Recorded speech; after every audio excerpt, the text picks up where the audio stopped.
So today we're going to talk about Smart Collage Designer, and it is a Photoshop script. So everything you do is inside Photoshop. So if you're comfortable with Photoshop, this is great. You can still do everything that you would normally do in Photoshop.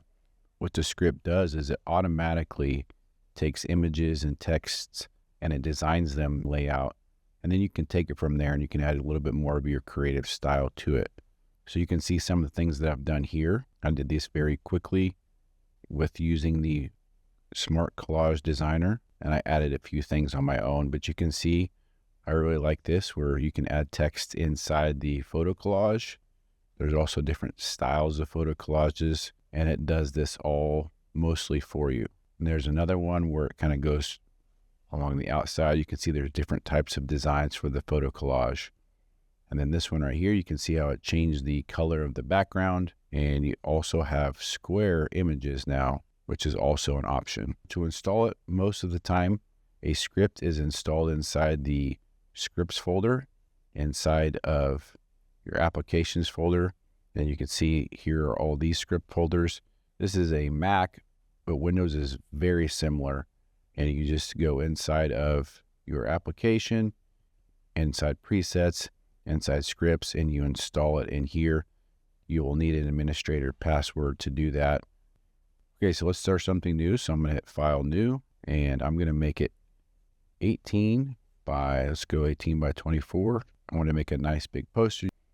And then I am going to go to File, Scripts, and then go over to Smart Collage Designer 2.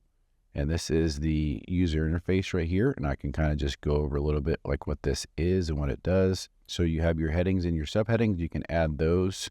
And I'll just kind of show you what those look like. And they are sized a little bit differently based on the canvas size that you have. And so you'll kind of notice some changes in what these start off as, depending on what kind of canvas size you have. So I'm going to uncheck the photo collage because I don't want to build a photo collage. I just want to see the heading and the subheading. So I have a top, so you can see it adds that there. You can do it on the bottom, or you can do it on the left or the right. And this isn't designed to be, I guess it could be something finalized, but a lot of times I just like to have this here, and then I can kind of go ahead and I can actually just change the font and the style later if I want. So if I want to add images, you start off by selecting the images.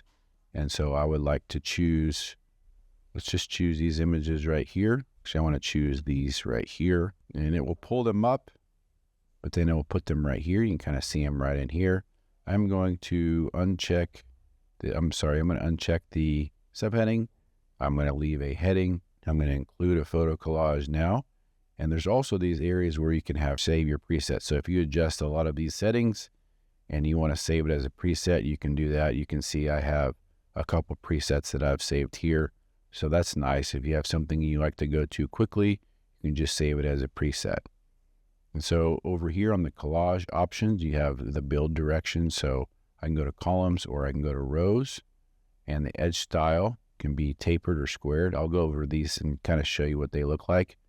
The columns, which is something I change a lot, starts off as auto, which is good for most things, but sometimes you're going to want to make your actual columns or rows yourself. So you can see here, if I wanted something that had 4 columns, I could just make that 4, or if it changes to rows. So if you have this set as rows, it'll change it. You can have 4, 1, 2, 3, 4 rows. But I'm going to change this back to columns, and I'm going to change this back to auto. So the spacing between the photos is here. The aspect mode, we're going to keep it original, so it keeps the full size or the full aspect ratio of the images. And you can also scale it down, so you can make the collage smaller. Right now it's scaled to 100%, so it'll fit the page. And I'm going to randomize the image order, and I'm going to choose no background for right now, but you can choose black, white, or custom. Custom allows you to choose any color you would like. And I'm going to use borders, but I'm going to make separate borders in the top. Since the heading's up there, I would like to have it to be 500 pixels. And I am going to have no body text for right now, but this is an option where you can make a paragraph text, 1 or 2 of them, and then you can convert to placeholders, so to text if you choose to do that. So right now I'm just going to hit build. That's going to go through and make my collage for me. Okay. And I think that did a really pretty good job. We have a little bit of space for the heading, a little bit of space for the subheading. Let's maybe add a little bit more space down here. And so I'm going to go to the bottom and let's make that 200 pixels and see what happens. And we're going to hit reshuffle. Yeah, so I think that looks really nice. That's a good place to start. I can do a lot of things with that. And so let's change this to rows and see what happens. So you can see here that there's one column here, one column here. So I'm going to hit build. As you can see now, it is building in rows like this. So it's just a different style. And that's something that you kind of have a preference for, and you can kind of choose what you want. Generally speaking, I like to use columns for vertical and rows for horizontal, but it doesn't matter. There's no rules for it. And so you can do that. So let's add, say, body text. And so what we'll do is we'll go and add one, and we'll convert the placeholder to text when we hit keep. So I'm going to hit build. And you can see here that this is where the text would be if we had text, but I don't like it in that location. I want to put it somewhere else. So I'm going to change this back to columns because I like columns. And I'm going to hit build again. So it moved it over here. It also added only 2 columns. So let's go back here and add 3. And we're just going to hit build again. Okay, so I like this here. So this would be converted into text if I wanted to write something here. And so what I'm going to do is I'm going to hit keep and close. And what it does is this converts this to paragraph text. And so then I could change this if I wanted to. So I'm going to make another one. So I'm going to just turn this off. I'm going to hit File, Scripts, Smart Collage Designer. And let's choose no heading or no subheading.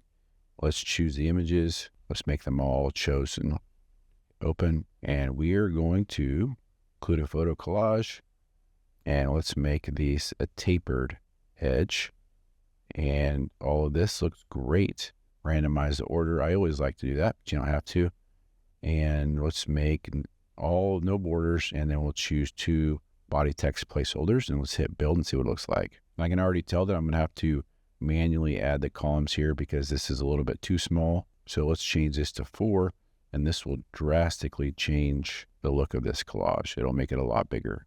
There we go. I like the way that looks. And I'm going to click on keep and new. And what's going to happen is going to look like it deletes it all, but it doesn't. So if I hit keep and new, it'll just wipe the canvas and allows me to make another one, but it's actually right here. So if I turn this back on, there's my design. So it's not gone. So let's go over here and let's make a different collage.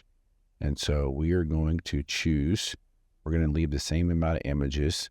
And let's make this 1-to-1 grid. We're going to have 2 placeholders, and let's make the background black. Let's see what this looks like. Let's hit build. Okay, so I don't like the way that looks because of this extra space. So let's change this back to auto and hit build and see what happens. So that looks much better. It evened it out a little bit. And you can see here that it added the 2 body text placeholders there.